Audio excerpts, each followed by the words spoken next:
तिवारी साहब, जिला सदर नफीस अहमद साहब, सैफ कादरी साहब, अब्दुल खालिद साहब, अपना दल पार्टी के तमाम जिम्मेदारान व नेता, मौजूद हाज़रीन इकराम, बुजुर्गान कौम और मिल्लत, मेरी इज़्ज़तदार माँ और बहनों और मेरे गयूर नौजवान साथियों, मैं आपका शुक्रगुजार हूँ कि आपने अपना कीमती वक्त निकाल कर आज के इस जनसभा जलसे में आपने शिरकत की। मैं आपका शुक्रगुजार इसलिए भी हूँ कि इतनी गर्मी के बावजूद भी इतनी बड़ी तादाद में आप यहाँ पर आए। आपका बहुत बहुत शुक्रिया। और यकीनन आप तमाम की यहाँ पर आमद से, यहाँ पर आपकी मौजूदगी से ना सिर्फ हमारे हौसले बुलंद होते हैं, बल्कि इतनी बड़ी तादाद में यहाँ पर आपका जमा होना पीडीएम के तमाम मुखालिफिन को एक पैगाम मिलता है कि इंशाअल्लाह ताला आपके बाद इस पार्लियामेंट के चुनाव में उत्तर प्रदेश में, खास तौर से पूर्वांचल में एक नया सियासी इनकलाब का आगाज होने जा रहा है। और मुझे यकीन है कि हम इंशाअल्लाह ताला पीडीएम एक नई तारीख को रकम करेगा। और पीडीएम इसलिए बनाया गया कि उसमें उसके जरिए से पिछला दलित और मुसलमानों को उनसे सामाजिक न्याय हो, उनसे इंसाफ हो, उनसे उनको उनका हक मिले। और तमाम बहुत से सियासी नेता हिस्सेदारी की बात करते हैं मगर हिस्सा नहीं देते हैं। चुनाव के वक्त तो सब बात करते हैं मगर चुनाव में वोट लेने के बाद वो सिर्फ अपने ही खास परिवार के लोगों को आगे बढ़ाते हैं। पीडीएम इस बात को आपके सामने साफ तौर पर रखना चाहता है कि अगर आप पहली तारीख के दिन यहां से पीडीएम के उम्मीदवार दौलत सिंह पटेल साहब को अपना कीमती वोट देंगे तो हम आपसे वादा करते हैं कि पिछला दलित और मुसलमानों को ना सिर्फ उनसे इंसाफ होगा बल्कि उनके लिए तरक्की की राहें बनाई जाएंगी। उनको वो मुकाम दिया जाएगा जो किसी सियासी पार्टी ने, चाहे बीजेपी हो या समाजवादी कांग्रेस हो। हमारी कोशिश यही है कि पीडीएम के जरिए आप तमाम को आपका हक मिले। मेरी आप तमाम से दरखास्त है कि आप पीडीएम की कामयाबी के लिए दुआ भी करिए और अपने वोट का इस्तेमाल भी करिए। ये पीडीएम सिर्फ पार्लियामेंट के चुनाव के लिए नहीं बनाया गया बल्कि इंशाअल्लाह ताला आप देखेंगे कि मैं, हमारी पार्टी और पार्टी के तमाम मजलिस के जिम्मेदारान हमारी बहन पल्लवी पटेल साहिबा के साथ रहेंगे और माताजी के हाथ को मजबूत करते रहेंगे। और मरहूम सोनेलाल पटेल साहब जो आज इस दुनिया में नहीं है, उनके ख्वाबों को अगर कोई पूरा कर रहा है तो मेरी बहन पल्लवी पटेल उन ख्वाबों को पूरा करने की कोशिश कर रही है। आप इस बात को मैं आपको ये बात जरूरी समझता हूं कि अगर पल्लवी पटेल को सत्ता की जरूरत होती तो पल्लवी पटेल बीजेपी से जाकर सौदा कर लेती।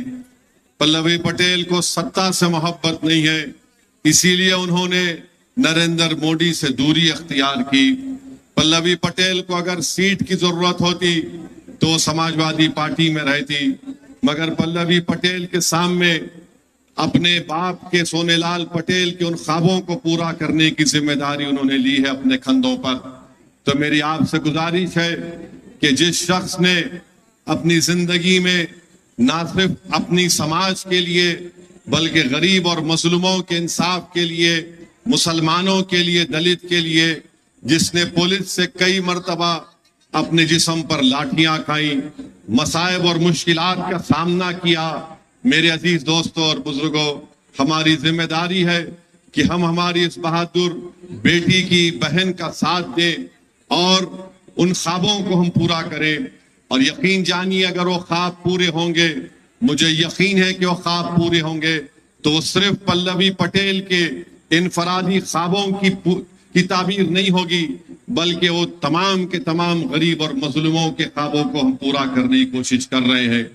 दूसरी बात जो मैं आपके सामने अर्ज करना चाह रहा हूं कि ये मिर्जापुर की पार्लियामेंट कॉन्स्टिट्यूंसी है और आप देखते हैं कि यहाँ पर एक जमाने में बेहतरीन कालीन बनता था, मगर आज हम देखते हैं कि देश के प्रधानमंत्री नरेंद्र मोदी आते हैं तो मिर्जापुर में आकर कालीन की बात नहीं करते, मोदी आकर मिर्जापुर में ब्रह्मोस मिसाइल की बात करते हैं। आखिर क्या वजह है?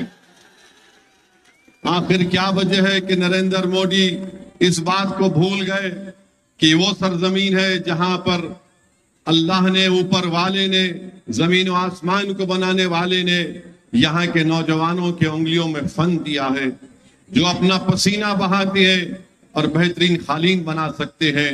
तो मालूम हुआ कि मोदी और बीजेपी आरएसएस को नौजवान के पसीने की और उनकी मेहनत की जरूरत नहीं है। वो सिर्फ यही चाहती है कि नौजवानों के दिलों में, उनके जहनों में, उनकी सोच में, उनकी जिंदगियों में एक नफरत की जहर को घोल दिया जाए और वो सिर्फ मोदी की सभाओं में जाकर मोदी का नाम लेकर नारे लगाते रहे। पीडीएम आपसे वादा कर रही है कि इंशाअल्लाह ताला आप यहां से हमारे उम्मीदवार को कामयाब करिए। दौलत सिंह पटेल साहब को कालीन की इंडस्ट्री के लिए हमारी बहन पल्लवी पटेल साहब और हम मिलकर उसकी पूरी कोशिश करेंगे कि वो इंडस्ट्री और मजबूत हो सके। एक जमाने में यहाँ पर पीतल की इंडस्ट्री होती थी, मगर मोदी मिर्जापुर को आकर वही पुरानी बात कि हम ब्रह्मोस मिसाइल बना रहे हैं। मोदी जी, यहाँ पर पीतल की इंडस्ट्री के लिए आपने क्या किया? मगर मोदी के पास इसका कोई जवाब नहीं है। मोदी मिर्जापुर को आकर कहती है कि हमने उत्तर प्रदेश में बड़ी रोड बनाए, एयरपोर्ट बनाए। मोदी जी, मिर्जापुर को आने के लिए यहाँ पर एक ही पुल है और वो भी पुल खराब हो जाता है। कभी मोदी जी आप गाड़ी में आइए मिर्जापुर को, जैसा हम गाड़ी में आए थे। आप आसमान से आते हैं, जमीन पर 2-10 कदम रखते हैं और आप फिर आसमान में उड़कर चले जाते हैं। आपको गरीब की तकलीफ का कैसे अंदाजा होगा? यहाँ पर आप जानते हैं कि मिर्जापुर में, चुनार में एक सीमेंट की फैक्ट्री थी। समाजवादियों ने अपने चेलों को चंद पैसों में बेच दिया, जिसकी वजह से हजारों लोग की नौकरी चले गई। मेरे भाई, आपके वोट को इस्तेमाल किया जा रहा है। यहाँ पर बाणसागर का डैम है, मगर किसान को उससे फायदा नहीं है। यहाँ पर जितनी जिरात होती है, किसान जो जिरात करता है वो सिर्फ बारिश के पानी की वजह से उसकी जिरात होती है या खेती कर सकता है। क्यों नहीं सिंचाई के लिए पानी का इंतजाम यहाँ पर किया गया? यहाँ पर तो बीजेपी के सांसद हैं, मंत्री हैं और उनके हस्बैंड भी मंत्री हैं, बाबा है यहाँ पर मुख्यमंत्री, और मोदी जो है प्रधानमंत्री है। अब आप बताइए 10 साल में क्या हुआ यहाँ पर मिर्जापुर में? मेरे अजीज दोस्तों और बुजुर्गों, मैं आपको ये भी बताना चाहता हूं कि आजकल हमारे देश के प्रधानमंत्री ये कह रहे हैं कि वो अपनी मां की पेट से पैदा नहीं हुए। ये कहा है उन्होंने? ये कहा है उन्होंने? उन्होंने कहा ये हम कोई भड़काऊ भाषण नहीं दे रहे हैं। अगर मीडिया में कोई लोग मोदी जी को चाहने वाले हैं तो दिल पर मत लीजिए, गुर्दे पर लीजिए। मोदी जी ने ये बात कही है, मोदी जी ने बात कही और मोदी जी ने यहां तक कह दिया कि ऊपर वाले ने उनको खास मकसद के तहत यहां पर भिजाया है। मोदी जी, खास मकसद आपका यही था क्या कि इसी गंगा में लाशें बह रही थी, कुत्ते उन लाशों को खा रहे थे? क्या इस मकसद के लिए आपको प्रधानमंत्री देश के गरीबों ने बनाया था कि कोविड में आप नजर नहीं आए? कोविड में आप नजर ही नहीं आए, आप गायब हो गए। ऑक्सीजन किसी को नहीं मिला। आपने चंद घंटों में पूरे भारत को ताला लगा दिया। आज मोदी जी कहते हैं कि अगर मैं सत्ता में नहीं आऊंगा तो फुलाई जगह पर ताला लग जाएगा। मोदी जी, आप और हम इस दुनिया में नहीं रहेंगे। हम और आप इस दुनिया से जाने को आए हैं और जाएंगे, मगर देश रहेगा इंशाअल्लाह ताला। आज भारत के प्रधानमंत्री ये समझते हैं कि मैं देश से बड़ा हूं, इसीलिए क्या क्या बोले जा रहे हैं। अब आप कह रहे हैं कि मुजरा होगा। आप बताइए, 133 करोड़ जनता का प्रधानमंत्री है और कहता है कि मुजरा होगा।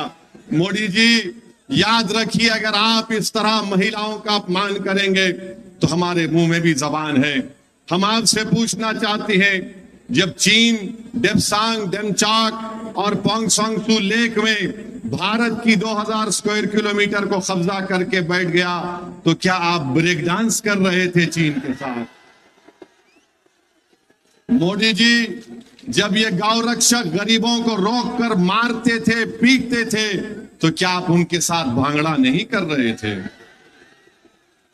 जब धर्म संसद किए जाते और गालियां बकी जाती, महिलाओं को नफरत फैलाया जाता, तो मालूम हुआ कि मोदी जी उनके साथ भरतनाट्यम कर रहे थे। तो मोदी जी आप इस तरह अगर बोलते रहेंगे तो देश देख रहा है। मोदी जी आखिर आपको हो क्या गया है?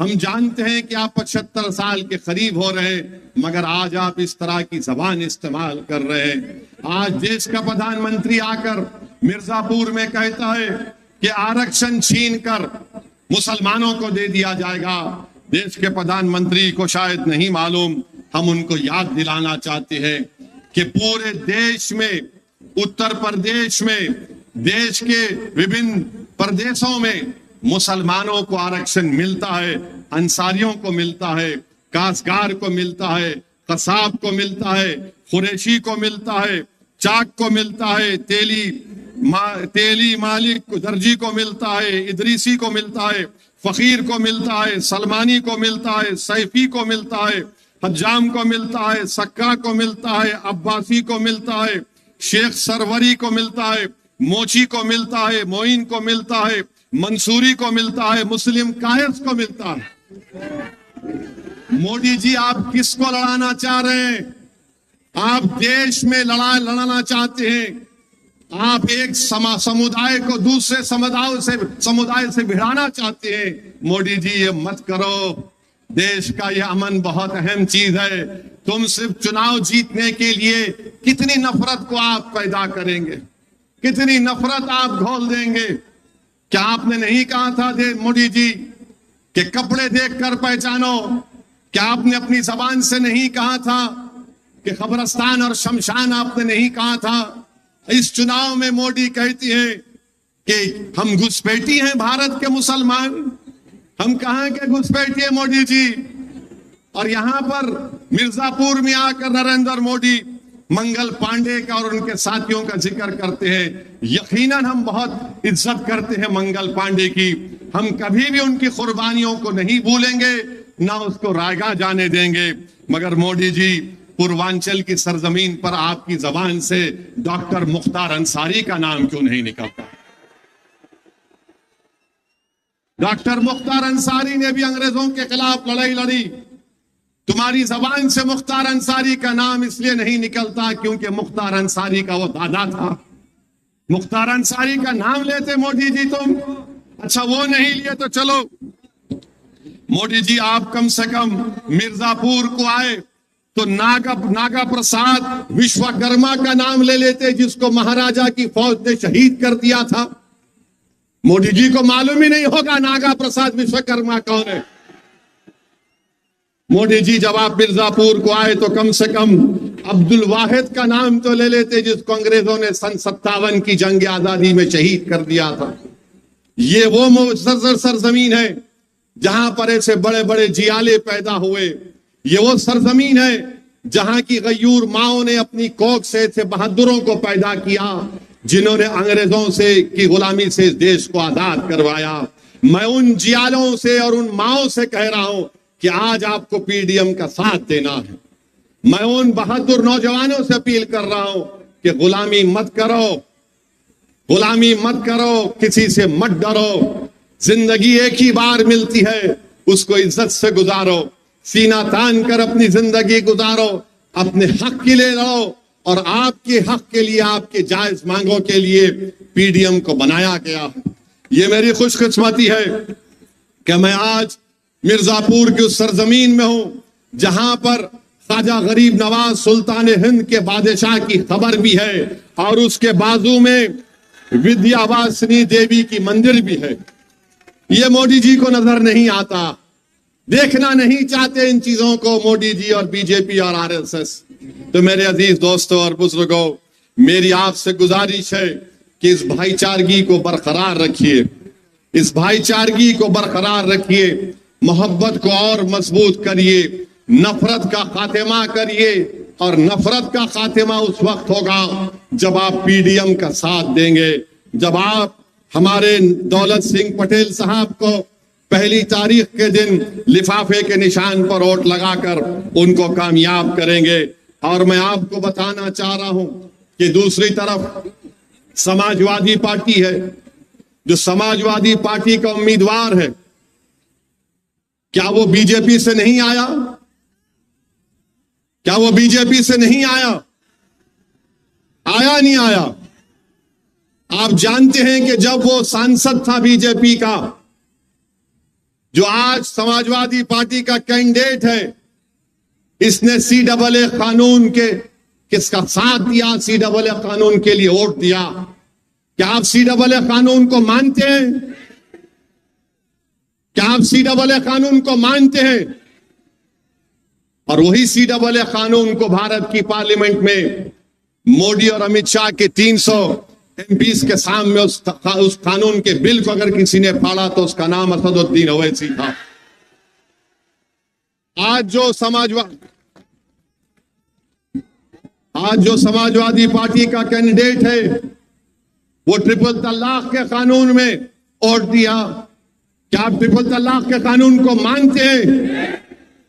मेरे भाई, मेरे बुजुर्गों, मेरी इज्जतदार मां और बहनों, ये अखिलेश यादव का, ये इनकी मोहब्बत है अल्पसंख्यक समाज से, कि जो बीजेपी से आ गया, इनके पास एक स्टैंप है, वो स्टैंप लगा देते हैं, सेक्युलर हो गया। बताइए, आपके पास भी तो वॉशिंग मशीन आ गई। क्या वो वॉशिंग मशीन आपको मोदी जी ने दी? कि मोदी जी के पास एक वॉशिंग मशीन है, मोदी के पास, कि जो करप्शन करे मोदी के पास आ जाए वो साफ हो जाता है, और जो बीजेपी से निकल कर आ जाए अखिलेश के पास तो वो सेक्युलर हो जाता है। मैं आपको बता रहा हूं, कल अखिलेश यादव एक जनसभा कर रहे थे, इलेक्शन की मीटिंग कर रहे थे। किस मुकाम पर कर रहे थे मैं आपको बता रहा हूं। अखिलेश यादव चंदौली में बायोटेक्नोलॉजी कॉलेज के मैदान में शाम के 4 बजे समाजवादी के एक उम्मीदवार के लिए अखिलेश यादव मीटिंग कर रहे थे। लोगों ने पुकार कर कहा कि तुम्हारे पार्टी का एक समाजवादी का मुस्लिम नेता है, उसको मंच पर बिठाओ। अखिलेश ने उसको बिठाना भी नहीं चाहा। उन्होंने कहा उसका नाम ले लो, अखिलेश ने नाम तक नहीं लिया। बताइए मेरे अजीज दोस्तों और बुजुर्गों, जो हमारा नाम लेना नहीं चाहता, जो उन्हीं के पार्टी के नेताओं को अपने मंच पर बिठाना नहीं चाहता, वो क्या आपका और हमारा इंसाफ करेगा? वो क्या करेगा आपके लिए? बताइए। कल तक आप बोलते थे कि हमारे पास विकल्प नहीं है, हम किसको वोट दें, मगर आज आपके पास एक ताकतवर मुतबादिल और विकल्प है जिसका नाम पीडीएम है। कल तक आप बोलते थे कि हमारे पास नेता नहीं है, अखिलेश यादव को छोड़कर आपके पास अखिलेश यादव से लाख दर्जे ताकतवर और काबिल और भरोसामंद नेता है, उसका नाम पल्लवी पटेल है, शौकत अली है आपके पास। आप बताइए, जो नाम लेने से कतराता है और क्या कहते हैं, ओवैसी वोट काटने आया, ये कहते हैं ना। हमको इससे कोई फर्क नहीं पड़ता। इन समाजवादी पार्टी वालों से पूछिए कि उन्होंने 62 लोकसभा के टिकट दिए हैं। कितने दिए? 62। कितने मुसलमानों को दिए हैं? सिर्फ 4। 62 टिकट दिए और सिर्फ 4 दिए, और बोलते हैं कि हम वोट काटने आए हैं। आप बताइए फिर ये क्या है? ये इंसाफ है? ये जानते हैं कि इस समुदाय को टिकट दो या मत दो, ये कहीं पर नहीं जाएगा, ये सिर्फ हमारा साथ देगा। अखिलेश यादव की पार्टी में लोग कहते हैं कि अल्पसंख्यक समाज मुसलमानों से कह दो कि तुम्हारा काम सिर्फ दरी बिछाना है, तुम्हारा काम नारे लगाना है कि भैया पर जवानी कुर्बान, तुम्हारा काम यह है कि अपनी जान दे देना। मैं तुमसे कह रहा हूं कि दरी तुम कल तक समाजवादियों के लिए बिछाते थे, आज अपने आने वाली नस्ल के लिए दरी बिछाओ। मैं तुमसे कह रहा हूं कि तुमने गैरों के लिए, अजनबियों के लिए, दुश्मनों के लिए अपनी जवानी को कुर्बान किया। मैं तुमसे कह रहा हूं कि तुम अपनी जिंदगी का थोड़ा वक्त पीडीएम को दे दो, हालात बदल जाएंगे। मैं तुमसे कह रहा हूं कि जान की कुर्बानी मत दो, हम अपनी जान को पेश कर देंगे। तुम्हारे घर की हिफाजत करते करते हम मर जाएंगे, मगर हम तुमसे सिर्फ यही कह रहे हैं कि पहली तारीख को आप सिर्फ वोट दीजिए, वोट दीजिए लिफाफे के निशान पर। और ये अलायंस रहेगा सिर्फ पार्लियामेंट के चुनाव तक नहीं, बल्कि आने वाले जिला परिषद के चुनाव होंगे, असेंबली के चुनाव होंगे, ये इंशाअल्लाह ताला पीडीएम रहेगा। अखिलेश यादव के साथ कांग्रेस है। कांग्रेस ने पूरे देश में 328 लोगों को टिकट दिया। कितने मुसलमानों को दिया? सिर्फ 19। सिर्फ 19 मुसलमानों को टिकट देती है कांग्रेस। बताओ मेरे अजीज दोस्तों और बुजुर्गों। और बीजेपी मोदी 441 टिकट देते हैं। कितने मुसलमान को देते हैं? एक को देते हैं। इससे क्या पता चलता है मालूम आपको? मुझे बोलने दीजिए, आप नाराज मत होइए मेरी इस बात पर मैं जो कहने वाला हूं। अगर आपको तकलीफ होती है, अगर आपको तकलीफ होती है तो समझना कि एक दीवाना अपनी बकवास करके चला गया, मगर ये इसकी जिम्मेदारी आप पर आती है, क्योंकि आपने सिर्फ वोट डालने का काम किया, आपने वोट लेने का काम नहीं किया। जिस दिन आप वोट लेने का काम करेंगे, अखिलेश यादव आपके घर की चौखट पर आकर सजदा करेगा आपके सामने। जिस दिन आप वोट लेने का काम करेंगे, राहुल गांधी दौड़कर खड़ा करके बोलेगा, ए भैया सेल्फी ले ले दाढ़ी वाले के साथ। आज कोई नहीं पूछता तुमको, तुम्हारे वोट की कीमत नहीं है, तुम्हारे वजूद की कोई अहमियत नहीं है।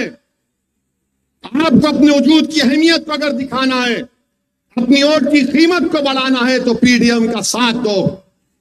ये समाजवादी और कांग्रेस के लोग बोलेंगे कि पहली तारीख को अगर आप दौलत सिंह पटेल को लिफाफे के निशान पर वोट देंगे, सुनिए, वो कहेंगे कि तुम खड्डे में अपने वोट को डाल रहे हो, तुम अपने वोट को खड्डे में डाल रहे हो। उसका क्या जवाब देंगे आप? उसका क्या जवाब देंगे? आप बोलेंगे हां ये खड्डा जरूर है, मगर जब मट्टी भरेंगे तो खड्डा खत्म होगा, रोड बनेगी उसके ऊपर। ये बोलेंगे हमारे और पल्लवी पटेल के आज यहां से जाने के बाद कल से ये हजरत इबलीस के एजेंट आपके कानों में आकर खुसखुस करेंगे। ये सब जज्बाती तकरीर करती पल्लवी पटेल ओवैसी, ये नहीं भाई भाई इनकी जोड़ी बनी है। इनकी भाषण को सुनकर तुम लोग जज्बाती ना हो जाना। मेरे अजीज दोस्तों और बुजुर्गों, आपको ये बोलेंगे, मगर याद रखो, जब आपकी वोट की अहमियत बढ़ेगी, आपके वजूद की कीमत बढ़ेगी। और मोदी कह रहे हैं कि मैं यूनिफॉर्म सिविल कोड को लाऊंगा, यकसा सिविल कोड को लाऊंगा। अगर कल भारत की पार्लियामेंट में यकसा सिविल कोड का कानून आएगा, तो क्या यहां पर जो बीजेपी की ताईदी एमपी साहब आए, क्या वो उस कानून की मुखालिफत करेगी, या फिर हमारा दौलत सिंह पटेल उस कानून को फाड़ के रख देगा? क्या अखिलेश यादव का कोई सांसद उस बिल को फाड़ेगा? वो बोलेंगे अरे यूनिफॉर्म सिविल कोड है, क्या होता है, यादवों को कुछ असर नहीं पड़ता इससे। और फिर बोलेंगे एम वाई। कब तक चलेगा मेरे दोस्तों, मेरे बुजुर्गों? हम आपसे अपील करने आए हैं कि अपने वोट को अमानत समझिए और अमानत का सही इस्तेमाल करिए। डरने और घबराने की जरूरत नहीं है। इंशाअल्लाह ताला जो लोग जुल्म कर रहे हैं, इनके जुल्म का खात्मा होगा, याद रखिए आप। जो लोग जुल्म कर रहे हैं, इनके जुल्म का खात्मा होगा। जो लोग घरों को बुलडोजर से तोड़ रहे, इंशाअल्लाह उनका घर भी एक दिन वीरान होगा। जो लोग गरीब नौजवानों को रोजगार नहीं दे रहे, इंशाअल्लाह ताला करीब में भारत का नौजवान उनको हमेशा के लिए सियासी तौर पर बेरोजगार बना देगा। जो लोग ये समझते हैं मोदी जी कि मैं 80 करोड़ जनता को 80 करोड़ जनता को राशन देता हूं। और मोदी जी अपने भाषण में बोले कि अगर मैं आपको राशन देता हूं, मुझे आप वोट देंगे तो पुण्य पाएंगे। भारत का प्रधानमंत्री है, देश के प्रधानमंत्री, ये आप कहां क्या कह रहे हैं? ये दान दक्षिणा खैरात तो गरीब आपको दे रहा है वोट डालकर, तुमको वोट डालकर ये दान दक्षिणा खैरात तुमको दे रहा है, तुम नहीं दे रहे हो भारत के गरीबों को। भूल गए मोदी के तुम खुद कहते थे कि तुम चाय बेचते थे, मगर तुम गरीबों की गुर्बत का मजाक उड़ा रहे हो। आप गरीबों के गुर्बत का मजाक उड़ा रहे हैं। तो मेरे अजीज दोस्तों और बुजुर्गों, पहली तारीख के दिन हम आपसे अपील कर रहे हैं कि लिफाफे के निशान पर बेखौफ होकर आप बटन दबाइए और अपनी पार्टी को, अपनी पीडीएम को मजबूत करिए। हम पहली मर्तबा नहीं, मैं दूसरी मर्तबा मिर्जापुर को आया हूं और इंशाअल्लाह ताला अल्लाह ने जिंदा रखा, जिंदगी ने वफा की तो बार बार आऊंगा और आपके दरमियान में अपनी इस बातों को रखता रहूंगा। मगर आपका शुक्रिया कि आप यहां पर आए और इस उम्मीद पर जा रहा हूं कि लिफाफे के निशान पर आप बटन दबाकर पीडीएम को कामयाब करेंगे। बहुत